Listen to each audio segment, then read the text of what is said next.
होंगे इसलिए नाम रुद्र पड़ गए। पूछे आज्ञा करो हम क्या करें। ब्रह्मा जी कह दिए सृष्टि करो जो आज्ञा। तो भूत प्रेत पिशाच बेताल की सृष्टि की और सबके सब ब्रह्मा जी की तरफ पकड़ो मारो खाओ कह के जो दौड़े। ब्रह्मा जी डर गए, बोले भैया तू अपनी सृष्टि बंद कर। हमारी समझ में आ गई क्या? बोले बिना साधना किए बिना तपस्या किए अगर दुनिया के चक्कर में पड़ेंगे तो भूत प्रेत ही पैदा होंगे, वो क्यों अपने बड़ों का सम्मान करेंगे? आप तपस्या करें। तपस्या करने को गए हैं तो अब की बार ब्रह्मा जी ने 10 पुत्रों को प्रकट किया। सप्त ऋषि हैं, पुलिस्त, पुलह, क्रतु, भृगु, वशिष्ठ, अत्रि, मरीच। ये सप्त ऋषि कल्प के ऋषि, मनवंतर के ऋषि अलग हो जाते हैं और ये कल्प का ऋषि मंडल अलग। इनमें से फिर छांट लेते हैं कौन किसी योग्य है तो उनको मनवंतर में भेजते हैं।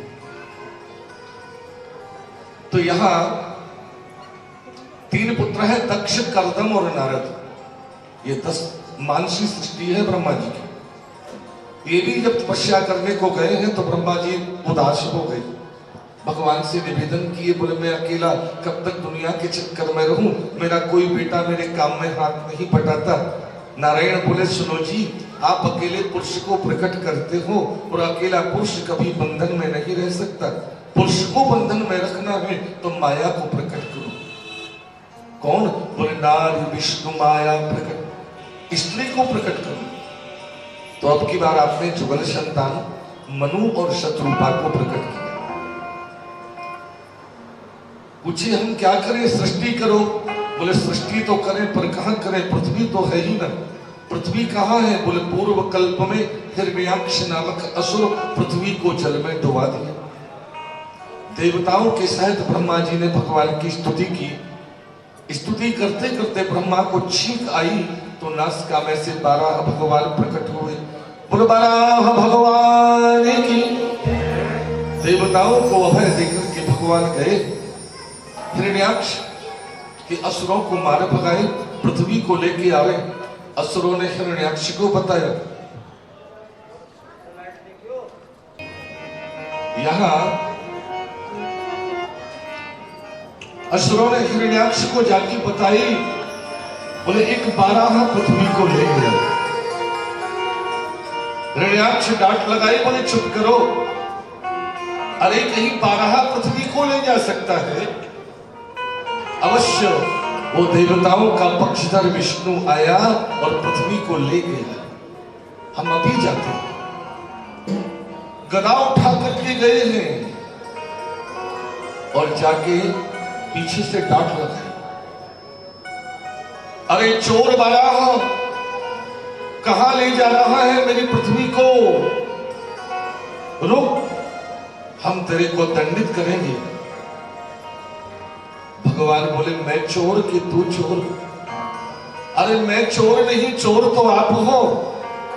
जिस पृथ्वी के ऊपर सबका समान अधिकार है, सबके अधिकार का हनन करते हो, आप चोर हो, दंडित तो तुम्हें होना है।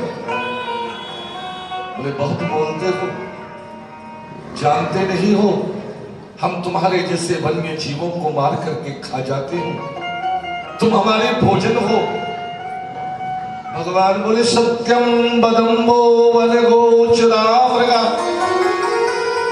सही कह रहे हो, हम बंचर हैं पर वो नहीं जिन्हें तू मार के खा जाए।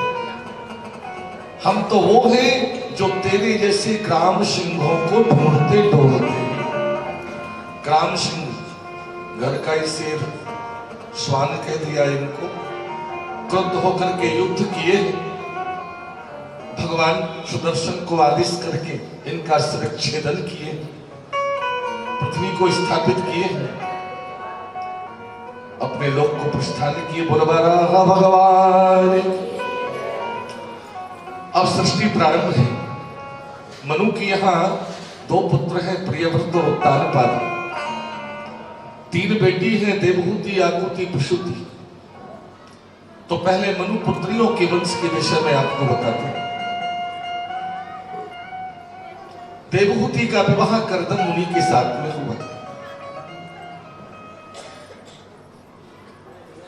कर्दम मुनि नारायण की तपस्या की, भगवान प्रसन्न हुए, बरम्बरो ही वरदान मांगो। बोले मेरी पिताजी की इच्छा है कि मैं सृष्टि करूं। श्रेष्ठ संतान का कर्म है अपने पिता के आदेश का पालन करना, तो सृष्टि तो करनी है। हम ये चाहते हैं कि हमारे जो बेटा हो वो आप जैसा सुंदर हो,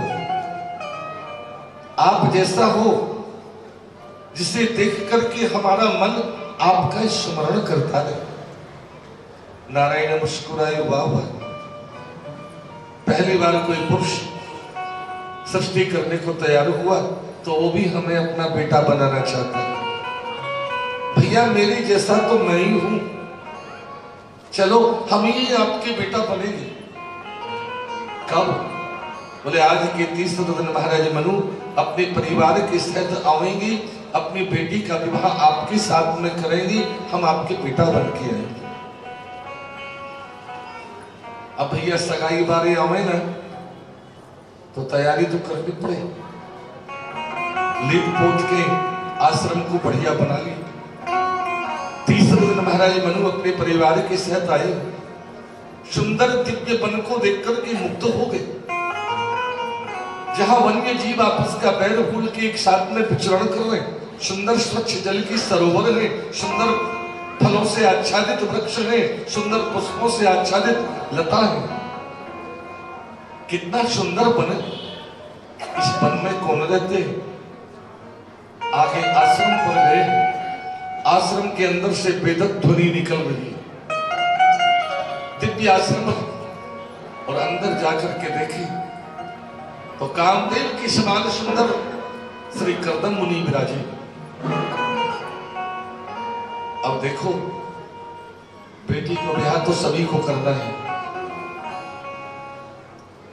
हमें भी करना है, इन्हें भी करना है। दो की तो पक्की आगे, तीसरे की ठाकुर जी जन। चलो जी, बेटी को ब्याह करें तो सबसे पहले क्या देखें? बेटी का ब्याह करने जाते हैं तो सबसे पहले क्या देखना है?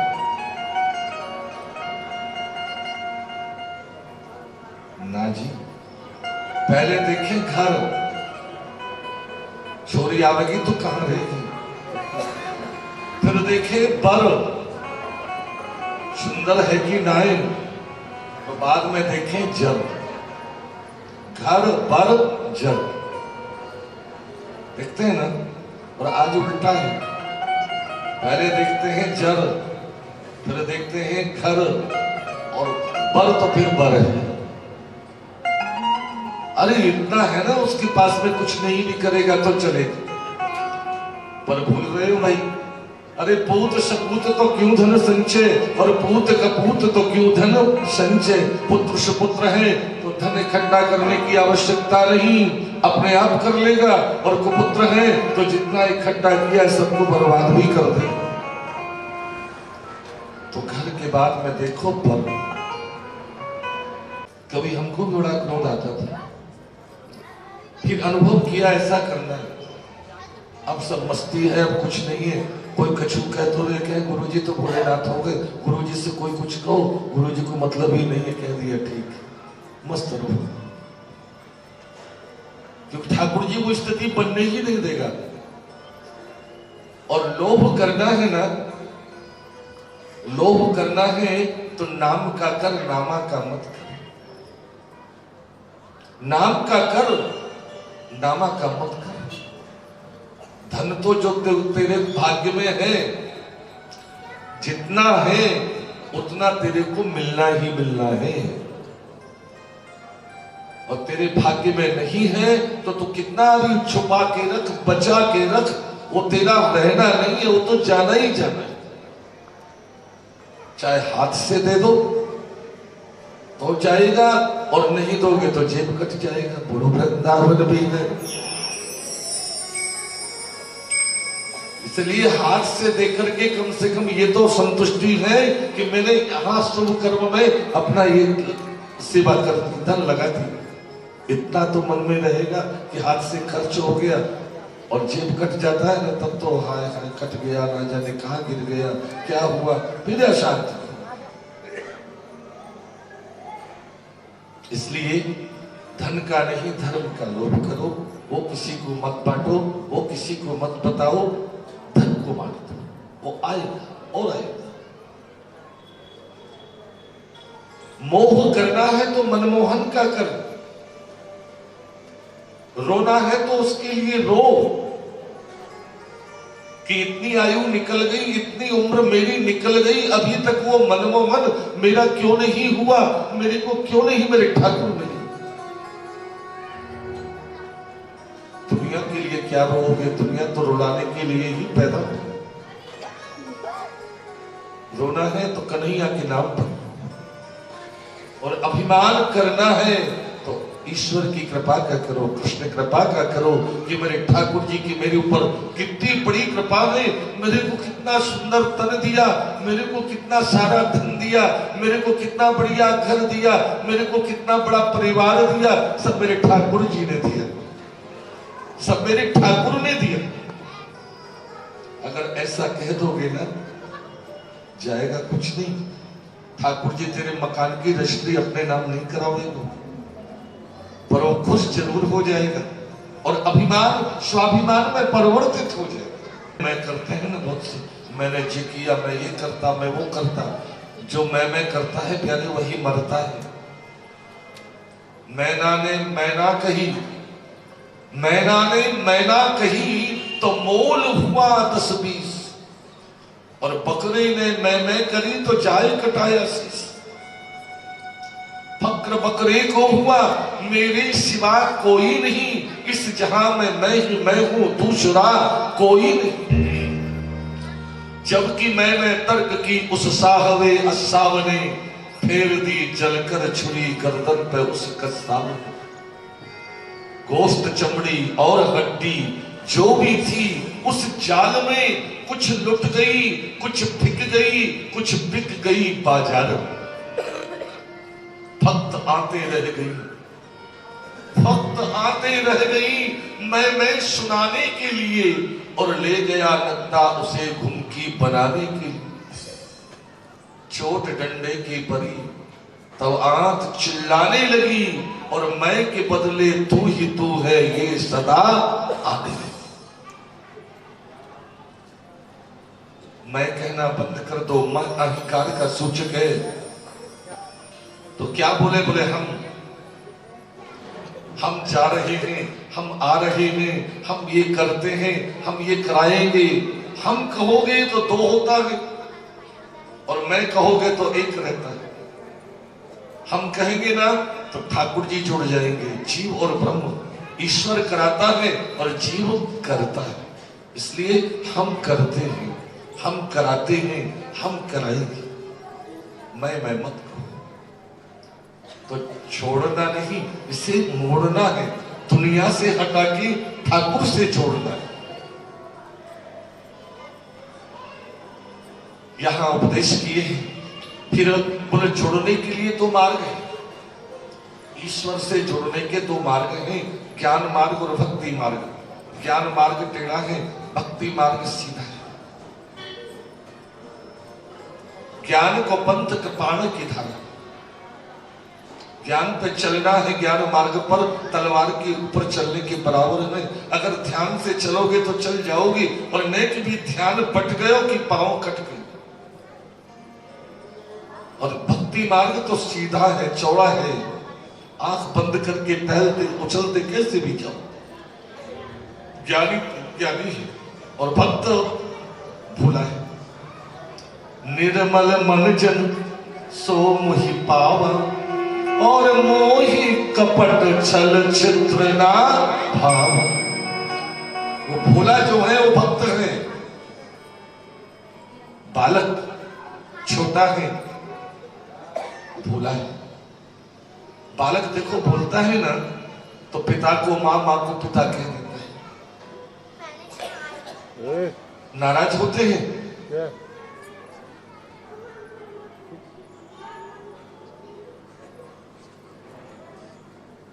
मैं देख लूं क्या करूं। ये तो सब व्यवस्थापक है।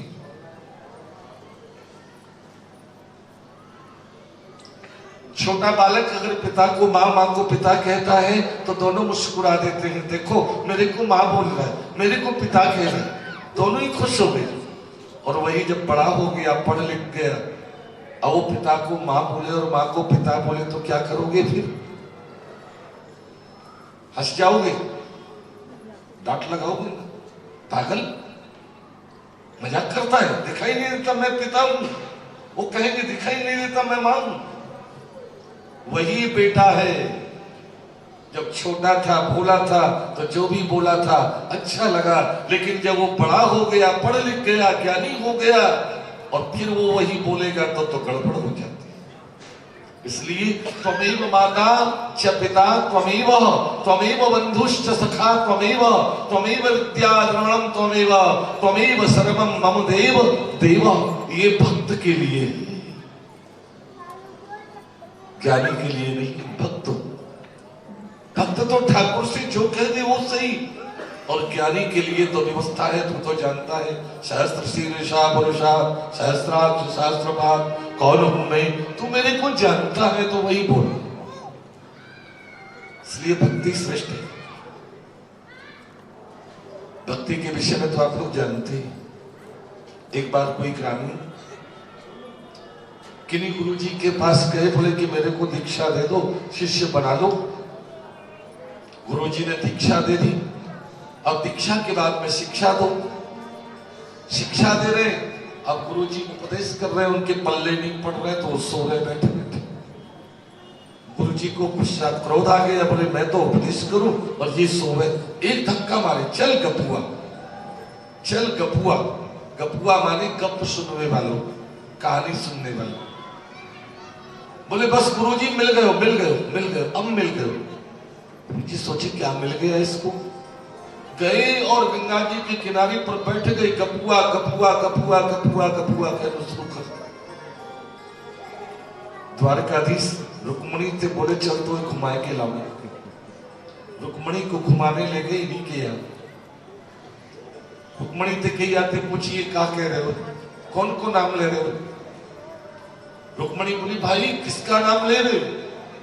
बोले ही नहीं, गपुआ गपुआ। बोले बोल नहीं रहा। भगवान ने की जोरते बोल, जोरते कही कौन को नाम ले रहे हो। गपुआ गपुआ नहीं बोले। बोले अब भी नहीं बोल रहा है।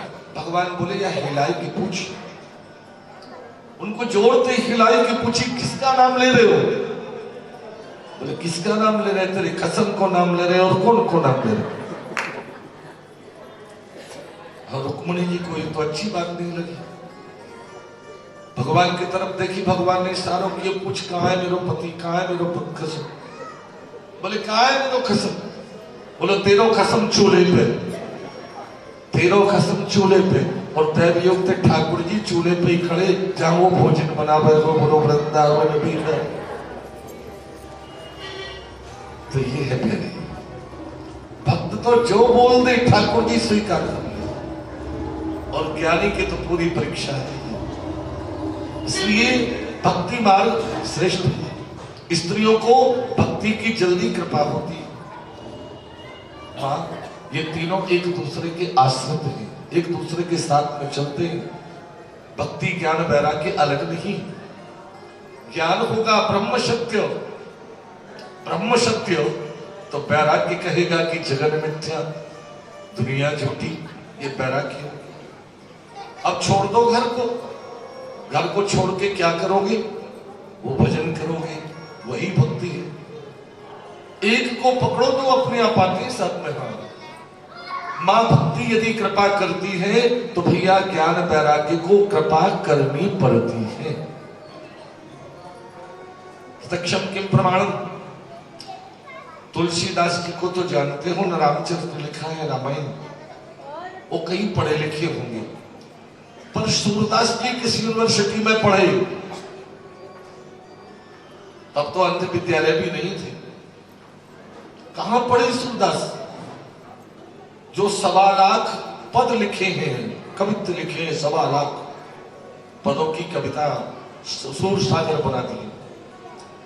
महाभारत में 1.25 लाख श्लोक हैं और सूर सागर में 1.25 लाख पद सूरदास जी लिखे, और ऐसे ऐसे पद, ऐसे ऐसे शब्द व्यंजना जो आज अच्छे हिंदी के जानने वाले भी उनका अर्थ नहीं कर पाते। कहां लिख दिया, कैसे लिख दिया? ये सब भक्ति की कृपा है।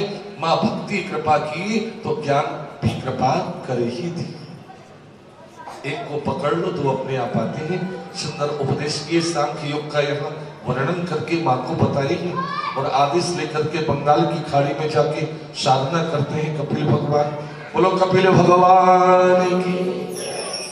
दूसरी पुत्री आकृति का विवाह रुचि प्रजापति के साथ में हुआ, जिनके यहाँ यज्ञ भगवान का जन्म हुआ, और यज्ञ का विवाह दक्षिणा नामक कन्या के साथ में हुआ। उसी दिन से यज्ञ में दक्षिणा का विधान है। तीसरी पुत्री प्रसूति का विवाह दक्ष के साथ में हुआ। दक्ष के यहाँ 60 कन्या, 27 कन्याओं का विवाह आपने चंद्रमा के साथ में किया है, जो 27 नक्षत्र के नाम से हम लोग जानते हैं। रोहिणी जो है, इसमें रोहिणी नक्षत्र, ये चंद्रमा की सबसे प्रिय पत्नी है रोहिणी। चंद्रमा सबसे ज्यादा इन्हीं से प्रेम करते, इन्हीं को समय ज्यादा देते। अब अन्य को इतना समय नहीं मिलता, तो सबने पिताजी से शिकायत कर दी। बोले देखो विवाह तो हम सबका किया है, पर वो हमसे तो बात ही नहीं करते, वो तो रोहिणी के पास रहते, रोहिणी के साथ रहते। दक्ष ने चंद्रमा को बुला के समझाया, बोले बेटा मैंने तो सारी बेटियों का विवाह आपके साथ में किया, फिर एक रोहिणी की से ज्यादा प्रेम क्यों, सबसे क्यों नहीं, बराबर सबको देखो। बोले ठीक है ठीक है। चले गए, कुछ दिन तो ठीक रहा, कुछ दिन के बाद में फिर रोहिणी, फिर बेटियों ने शिकायत की, फिर दक्ष ने समझाया, फिर मान गए, कुछ दिन ठीक रहे, फिर वही गड़बड़। तीसरी बार को बेटियों ने जब शिकायत की, दक्ष क्रुद्ध हो गए, चंद्रमा को बुला के कहे, बोले तेरे को अपने सौंदर्य का बड़ा अभिमान है, तू मेरी बेटियों को दुखी करता है, क्या मैं तेरे को श्राप देता हूं, तू क्षय हो जा, तुझे क्षय रोग हो जाए। अब क्षय रोग हो गया तो चंद्रमा से सब दूर हो गए। चंद्रमा ने हाथ जोड़े, बोले पिताजी आगे से ऐसा अपराध नहीं होगा, अब की बार क्षमा कर दो। दक्ष बोले भाई श्राप दिया वो तो लग गया तेरे को, वो तो नहीं हटेगा, पर हाँ तू मरेगा नहीं। दवा कराओ, दवा खा के ठीक हो, दवा खाओगे ठीक हो जाओगे। एकादशी को, एकादशी से पूर्णिमा तक स्वस्थ रहोगे, उसके बाद में पुनः तुम्हें रोग पकड़ लेगा और अमावस्या के दिन पूरे रोगी हो जाओगे। समझ लो बोलो वृंदावन बिहारी। तो देखते हैं ना, एकादशी से पूर्णिमा तक चंद्रमा पूरा दिखाई देता है, फिर धीरे धीरे घटना शुरू होता है, घटते घटते अमावस्या को थोड़ा दिखाई देता है। तो एक चीज और देखना, एकादशी से पूर्णिमा चंद्र दर्शन करो, चंद्रमा के पास में एक छोटा सा तारा दिखाई देता है। जितनी जितनी पूर्णिमा नजदीक आएगी वो तारा चंद्रमा के पास पास और पास पहुंचे, और पूर्णिमा के बाद में वो दूर होता चला जाता है। वो जो छोटा सा तारा है ना, वही रोहिणी नक्षत्र है। तो प्यारे, सुख में आए सभी मिल बैठत, रहत चहु दिस घेरी, और काल कृष्यो तब सब ही छाड़ी, कोई न आवत लिए। सुख हुआ तो वो पत्नी जिसके पीछे श्राप लगा पास में है, और जहां दुख कष्ट प्रारंभ होता है, क्षय रोग प्रारंभ होता है, तो वो प्रिय पत्नी भी चंद्रमा को छोड़ करके दूर चली जाती है। ये नियम है सृष्टि का। प्रभु वृंदावन बिहारी। बोले गुरुजी, जमाई को श्राप दे दिया दक्ष ने चंद्रमा को, बोले भैया तू चंद्रमा की बात करे। दक्ष ने तो शंकर जी को नहीं छोड़ा, उनको भी श्राप दे दिया। अच्छा गुरु जी कैसे? बोले कि सुनो, 13 कन्याओं का विवाह आपने कश्यप के साथ में किया, 16 कन्याओं का विवाह धर्म के साथ में किया, स्वाहा नाम की कन्या का विवाह अग्नि के साथ में किया, सुधा नामक कन्या का विवाह पितरों के साथ में किया, और सती नामक कन्या का विवाह शिव के साथ में किया। अब भैया जो जितना दान करेगा उतना ही महान होगा। दक्ष ने तो इतनी कन्याओं का दान किया, देवताओं ने एक मत होकर के दक्ष को प्रजापति बना दिया। प्रजापति की सभा हुई, समस्त देवता आए, ब्रह्मा विष्णु महेश भी पधारे। जैसे ही दक्ष ने सभा में प्रवेश किया, समस्त देवता स्वागत में खड़े हो गए, पर ये 3 खड़े नहीं हुए, ब्रह्मा विष्णु महेश बैठे रहे। दक्ष टेढ़ी टेढ़ी आंखों से देख भाषण प्रारंभ किया। देवताओं, आज आप सबकी कृपा से मैं सर्वोच्च सत्ता प्रजापति पद का अधिकारी, आप लोगों ने मेरा इतना सम्मान किया, मैं आपका आभारी। सब मेरे स्वागत में खड़े हो गए, पर ये 3 खड़े नहीं हुए। कोई बात नहीं, ब्रह्मा जी तो मेरे पिताजी, पिता पुत्र के स्वागत में खड़ा हो अच्छा नहीं लगता, पिताजी तो बैठे ही अच्छे लगते। और नारायण तो परम पिता परमात्मा हम सबके आराध्य पूज्य हैं, ये भी पिताजी अच्छे लगते हैं। पर इस बीच वाले को देखो, इस मरकट लोचन को, मराली को, कपाली को, मशाली को, न रहने को घर है, न खाने को अन्न है, न पहनने को वस्त्र है, शमशान में रहता है, चिता की राख लपेटता है, बागंबर पहनता है, मुंडों की माला पहनता है, अच्छे लोगों का साथ भी नहीं, भूत प्रेतों के साथ में रहता है, कोई भी तो गुण नहीं है। फिर भी ब्रह्मा जी के कहने से हमने अपने सोने जैसी कन्या इस पागल के साथ में ब्याह दी। अरे इन्हें तो मेरा सम्मान करना चाहिए, सम्मान नहीं करते, अपमान करते हैं। शिव, आप मेरा क्या अपमान करते हो? जाओ, हम आपको श्राप देते हैं, आज की उपरांत आपको यज्ञ में स्थान नहीं मिलेगा। श्राप लग गया, शिव कुछ नहीं बोले, पर ऐसा कहते हैं, हरि गुरु निंदा सुनहि जी काना, हरि हर निंदा सुनहि जी काना, तो हो ही पाप गौ घात समान।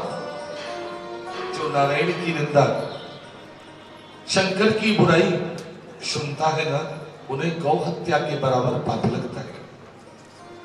शिव भक्त नंदीश्वर विरोध किए और इन्हें श्राप दिए कि जिस मुख से तेरे शिव निंदा किए हैं, एक दिन ये तेरा मुख नष्ट अवश्य हो।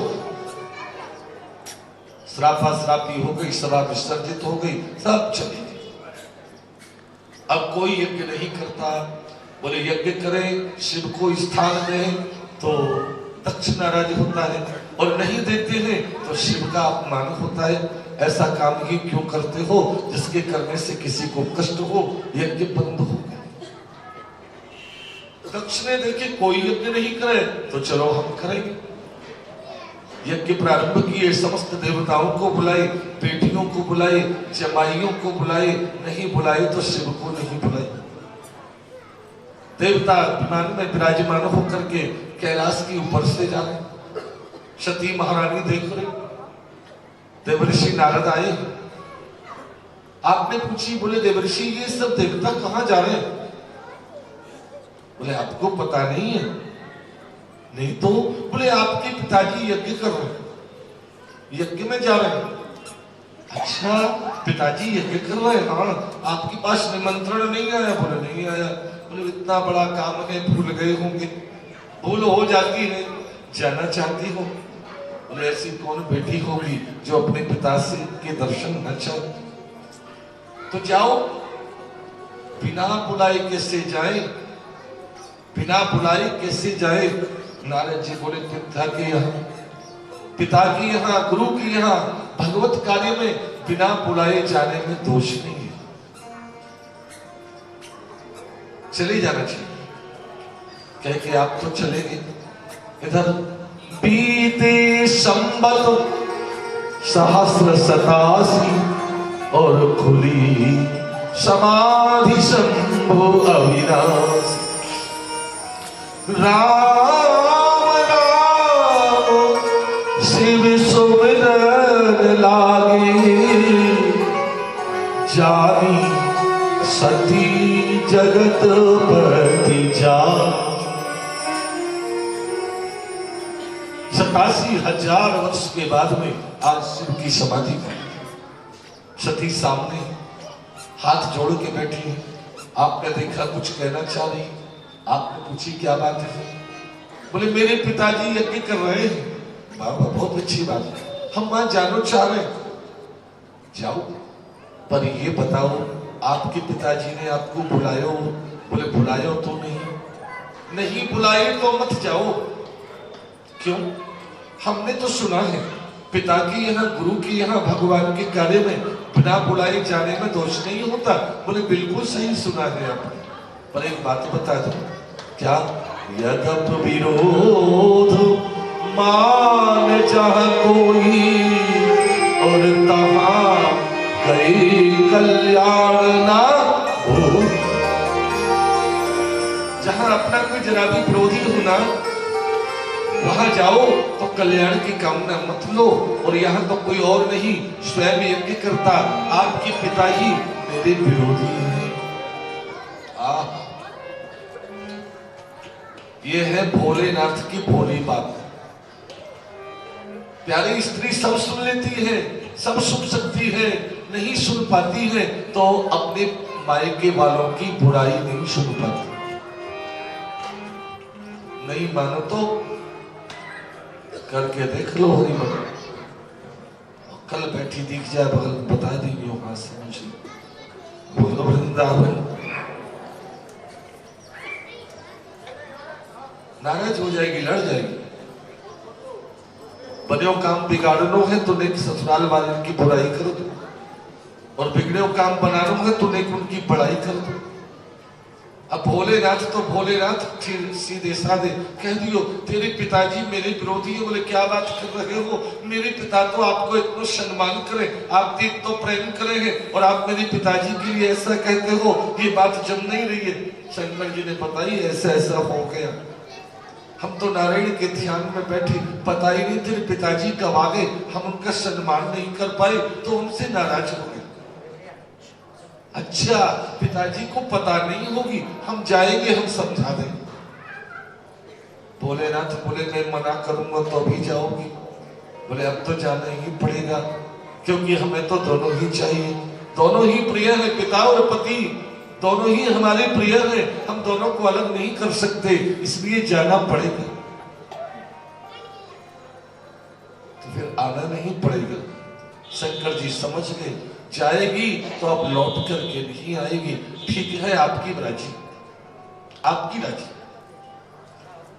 सती महारानी के जो वस्त्राभूषण है सब समेट के इकट्ठे किए, पोटली बनाई, दिए, बोले इनको हाथ में लेके जाओ। बोले इनका क्या करेंगे? जा रहे हैं, अभी आ रहे हैं। बोले कोई बात नहीं, ले आना, खाली हाथ मत जाओ, नहीं तो सब कहेंगे देखो बाबा जी के यहाँ ये तो खाली हाथ आई। ले जाओ, ले आना। आपकी बहन तो बहुत बहुत सामान लेके गई होगी, बड़ी बड़ी है, आप तो ये इसी को ले जाओ। शंकर जी ने क्यों किया? क्योंकि भोलेनाथ जानते हैं कि ये लौट के नहीं आएगी, और इनका कोई भी, इनकी कोई भी चिन्हारी अगर यहां रहेगी तो उसी को देख करके हमें इनकी याद आएगी, हम फिर भजन नहीं कर पाएंगे। इसलिए सब कुछ ले दिया जाओ। 2-4 गण भेजे साथ में। अब यहां सती महारानी यज्ञ दर्शन को जो गई, और कतहु न देखो शंभु कर भागा। कहीं शिव का स्थान जब देखने को नहीं मिला तो सती पिताजी से बोले ये क्या करते हैं? शंकर जी का अपमान, शिव का अपमान। बोले शिव मेरा शत्रु है, और शिव के कारण ही मैंने तेरे को भी नहीं बुलाया, तू क्यों आ गई? जो सुनी समझ गए, बोले इसीलिए शिव ने मेरा परित्याग कर दिया। अब समझिए, क्योंकि आप शिव को शत्रु मानते हो, और ये शरीर तो आपने दिया, शत्रु की वस्तु को कैसे स्वीकार करेंगे? इसीलिए शिव ने मेरा परित्याग कर दिया। अब आपके दिए हुए इस दूषित शरीर को मैं यही छोड़ती हूं और प्रभु से प्रार्थना करती हूं, अगर पुनः मुझे जन्म मिले तो मेरे को शिव चरणों की भक्ति मिले, शिव चरणों की सेवा का सौभाग्य मिले। ऐसा कह के योगाग्नि के द्वारा मां सती ने अपने शरीर को छोड़ दिया। महाराज शिव भक्तों ने जो सती का अपमान देखे तो क्रुद्ध हो गए। आपने यहाँ जब उत्पात मचाई तो आचार्य ने इनको मार भगाए मंत्र शक्ति के द्वारा। सब दौड़ के गए हैं, शिव को सारी बात बताई, सती की बात बताई, कुछ नहीं बोले। पता है ऐसा होना है, कुछ नहीं बोले। पर जब बोले कि हमारा अपमान हुआ, हमें भी वहां अपमानित होना पड़ा, हमें भी प्रताड़ित किया गया, तो प्यारे सेवक का अपमान स्वामी का अपमान कहलाता है। उनको कौन जानता है, उन गणों के नाम को कौन जानता है? शिव को लोग जानते हैं। शिव भक्तों का अपमान, शिव गणों का अपमान। शिव क्रुद्ध हो गए, जटा से वीरभद्र नामक एक विशाल शक्ति को उत्पन्न कर दिए। हाथ जोड़े, बोले आदेश करो, मैं क्या करूं? बोले तुम्हारी मां सती का, तुम्हारे भाइयों का दक्ष ने अपमान किया है, अपनी मां के अपमान का बदला ले लो। वीरभद्र चले हैं काले काले पर्वता का। प्यारे कुछ देवता तो पहले आए ही नहीं, जब सुना शिव को नहीं बुला रहे तो वो नहीं गए। कुछ जो गए वहां पार्वती सती का अपमान देखा, वो भी आधे चले आए, 2-4 रह गए। और जब देखे कि उत्तर दिशा की तरफ से कोई काला पहाड़ उड़ के आ रहा है, समझ गए शिव को क्रोध, शिव का क्रोध है, वो भी चले गए। अब तो आचार्य और यजमान रह गए। वीरभद्र ने आकर के यहाँ यज्ञ को विध्वंस कर दी, दक्ष के सिर को तोड़ करके कुष्मांड बलि कर दिए, यज्ञ कुंड में स्वाहा कर दी। यज्ञ विध्वंस हुई है कि देवता पहुंचे हैं नारायण के पास। नारायण दौड़ के गए शिव के पास, शिव के क्रोध को शांत किए। बोले देखो, यज्ञ एक धार्मिक अनुष्ठान, हमारा कार्य है धर्म की रक्षा करना। आज आपके क्रोध के कारण एक धार्मिक अनुष्ठान बीच में ही रुक गया। शिव अपराधी को दंड मिल गया। अब हमारी प्रार्थना है, अपने क्रोध को शांत करो और यज्ञ को संपूर्ण कराओ। जब तक आप नहीं पधारेंगे यज्ञ पूर्ण नहीं होगा। नारायण मना करके लेके गए सम्मान से, यहां यज्ञशाला का निर्माण कराए।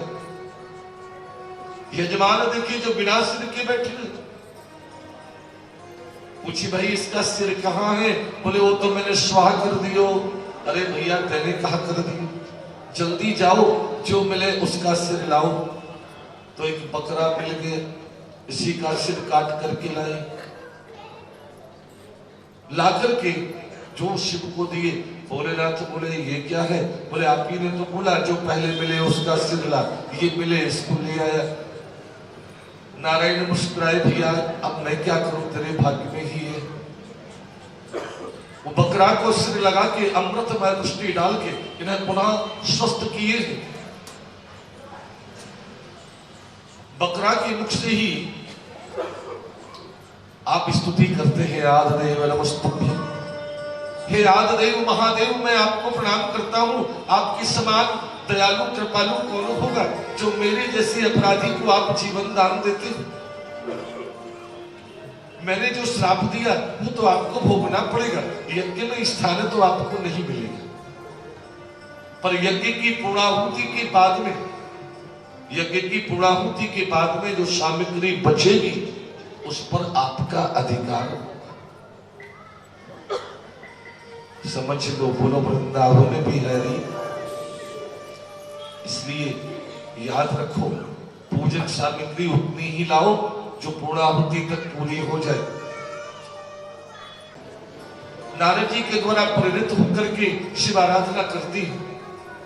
अब ये तो तपस्या कर रही है, पर इनके मन में भी तो विवाह को विचार आवे। कामदेव को भेजे हैं, शिव कामदेव को भस्म कर दिए। देवता और चिंतित हो गए, भगवान की शरण में गए। नारायण पहुंचे विश्वनाथ के पास। शंकर जी जो देखिए नारायण आ रहे हैं, खड़े हो गए स्वागत में। आओ आओ प्रभु, मेरे को बुला लिया होता, इन पहाड़ पत्थरों पर आप क्यों पधारे? भगवान बोले भैया जाको काम हुए वही तो जाए, हमारो काम है तो हम आए, आदेश करो। बोले शिव मेरी बात मान के एक काम कर लो। क्या? बोले अपनो विवाह करा लो। शंकर जी बोले एक बार करके देख लियो, एक बार ब्याह करा के देख लियो, अब नहीं कराएंगे। बोले अपने लिए मत कराओ, देवताओं की प्रसन्नता के लिए करा लो, परोपकार के लिए करा लो। शिव बोले तो पुरानी परंपरा से नहीं कराएंगे, आधुनिक परंपरा से कराएंगे। क्या? बोले पहले कन्या को देखेंगे फिर बात करेंगे। भगवान बोले इतनी छूट नहीं देंगे, इतनी छुट्टी नहीं मिलेगी, आपको नहीं दिखाएंगे। बोले चलो चलो, हमें नहीं दिखाओ, मत दिखाओ, हमारे भाइयों को दिखा दो। हाँ ये हो जाएगा। तो सप्तर्षियों को भेजेंगे पार्वती की परीक्षा के लिए। और मां पार्वती जो घोषणा कर दिए हैं कि जन्म जन्म यही रगड़ हमारी, और परमो शंभु नत रहो कुंवार। विवाह करना है तो शिव के साथ में करना है, नहीं तो कुंवारे रह जाएंगे। क्या बात? प्रसन्न हो गए, बोले तब तो करो विवाह की तैयारी। पार्वती तपस्या करके लौट के आई, हिमालय ब्रह्मा जी से बात कर लिए, अब ब्याह की तैयारी है रही। बस देवता आ गए सज धज के शंकर जी के पास। नारायण ने भोलेनाथ से की, बोले बाबा मैं तैयार हो जाओ, दूल्हा बन जाओ, नूतन वस्त्र पहन लो, हल्दी बल्दी लगा लो। शंकर जी ने झोली में हाथ डाल के मुट्ठी भर राख निकाल के शरीर पे जो लगाई। नारायण बोले बाबा ये क्या है? बोले मेरी हल्दी। अरे वाह, बड़ी जल्दी। बागंबर लपेटे, मुंडन की माला पहनी, जटान को मुकुट बनाए, हाथ में त्रिशूल लेके खड़े हो गए। बोले चलो। भगवान देखे वाह वाह बढ़िया दूल्हा है, कौन करेगा या किसी में अपनी बेटी को ब्याह? देवताओं मेरी बात मानो तो एक काम करो, सब अपने अपने वाहन पर चलो। यदि इनको ब्याह हो तो बनियो साथी, नहीं तो दूर से तमाशो देखियो, कौन करेगा या पागल को भी। नारायण की बात को मान के देवता अपने अपने वाहन पर बैठ के जा रहे। इधर मन ही मन महेश मुस्कान, और हरि के व्यंग बचन नहीं जान। शंकर जी मुस्कुरा रहे, बोले ऊपर से मेरी हंसी उड़ा रहे पर मेरे ही काम बना रहे। क्यों? यदि ये साथ में जाते तो मेरे गण रह जाते। अब इन पे तो दोनों तरफ को निमंत्रण पत्र कार्ड है ना, उधर से बेटी वाले की तरफ चले जाएंगे, मेरे गण तो मेरे साथ में जाएंगे। आवाज लगाई श्रृंगी भृंगी जुआई, शिव के गण लटकते